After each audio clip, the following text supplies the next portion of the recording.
that a government had used Section 3.1 of the State Attorney Act with applicable sections in Treasury Regulations as outlined in the Public Finance Management Act when it agreed, remember there's been some concern about this, to pay the legal costs for former President Jacob Zuma. And I understand that we have Ulrich Roux, our legal expert, back on the line now. Hopefully we can chat to him now. Ulrich, just make this simple, please, for lay people. What do all these applicable laws mean?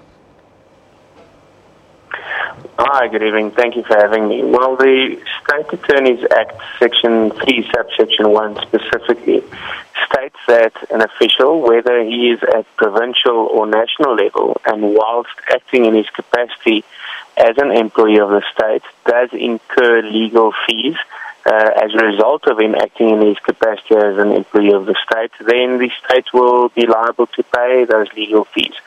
So this section of the Act was used as the basis for an agreement reached between Jacob Zuma and Thabo Mbeki in 2006. And in terms of that agreement, the state would cover the legal costs of Jacob Zuma's litigation pertaining to specifically this criminal matter that he is now going to be charged with again. And these are the grounds that the president, current president, President Cyril Ramaphosa, has now used in order to justify the state's decision that they will be covering the legal costs incurred thus far. And I think we need to stress that it is the legal costs incurred thus far, which amounts to approximately 15 million rand. It does not cover the legal costs which he is going to be incurring going forward in this criminal matter. That is still uncertain as to whether the state will be covering those legal costs. So yes, certainly, I think there's there's a lot of dissatisfaction, especially amongst the opposition political parties. I think we can expect that the DA and the EFF will both challenge this agreement reached between Thabo Mbeki and Jacob Zuma in court, and then it will be left up to a judge to decide whether there is a legal basis for this agreement and whether it does conform with the State Attorneys Act as well as the Public Finance Management Act.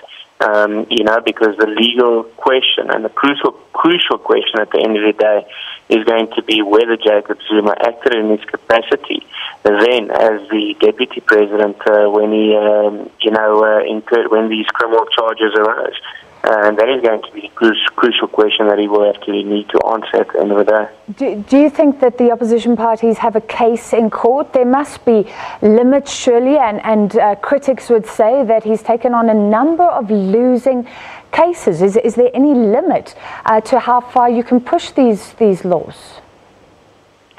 Yes, certainly. I agree completely. Towards the end of last year, we saw the High Court making two orders where Jacob Zuma was ordered to pay the legal costs in his personal capacity.